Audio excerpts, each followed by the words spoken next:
చాలా ఫాస్ట్గా రైజ్ అయిన ఈ బ్యూటీ అంతే ఫాస్ట్గా డౌన్ అయింది.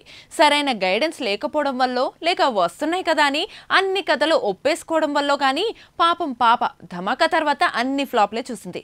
ఆ ఫ్లాప్లు ఒకదాన్ని మించి ఒకటి పడ్డాయి. దీంతో చాలా వేగంగానే ఐరన్ లెగ్ అనేసారు ఆడియన్స్. దీనికి తోడు తన డబ్బింగ్ కూడా కాస్త ఇబ్బంది పెట్టేలా ఉంటుందనే కామెంట్స్ ప్రతి సినిమాకు వినిపించాయి. దీనికి తోడు నటనకు సంబంధించి ఏ డెవలప్మెంట్ లేదు, కేవలం డాన్స్లు మాత్రం ఎరగదీసింది. బట్ చిందులు వేసినంత మాత్రాన స్టార్డమ్ రాదు కదా. మంచి కథలు సెలెక్ట్ చేసుకోవాలి, ఆ కథల్లో తన నటన బాగుండాలి. ఇవన్నీ దాటి అసలు ఆ సినిమాలు హిట్ అవ్వాలి.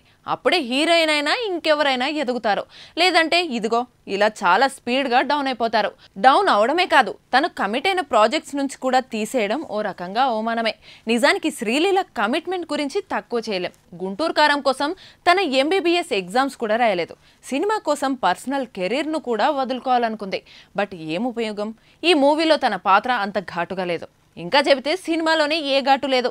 దీంతో శ్రీలీల కెరీర్కు గుంటూరు కారం ప్రీ క్లైమాక్స్ అయ్యింది. ఇక మిగిలింది ఉస్తాద్ భగత్ సింగ్. ఈ మూవీ ఉంటుందో లేదో కూడా కరెక్ట్గా తెలియదు. పవన్ కళ్యాణ్ పిఠాపురం నుంచి గెలిస్తే ఆ హడావిడిలోనే ఉంటాడు. సినిమాలకు టైం ఇస్తాడు అనుకోలేం. అందుకే అమ్మర్ చూపు కోలీవుడ్ వైపు వెళ్ళింది.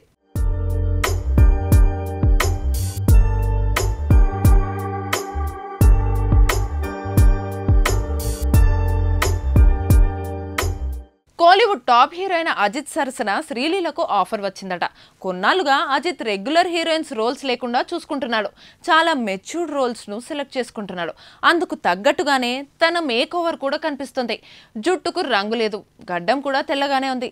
అలాంటి అజిత్ సరసన శ్రీలీల అంటే తను హీరోయిన్గా చేస్తుందా లేక భగవంత్ కేసర్లో విజ్జి పాప లాంటి పాత్ర చేస్తుందా అనేది ఇంకా తెలియదు. అయితే ఈ సినిమా టైటిల్ మాత్రం గుడ్ బ్యాడ్ అగ్లీ చాలా ఏళ్ల క్రితం వచ్చిన ఓ ఇంగ్లీష్ సినిమా టైటిల్ ఇది. అయితే ఈ సినిమాలో శ్రీలీల ఇంకా కన్ఫర్మ్ కాలేదట.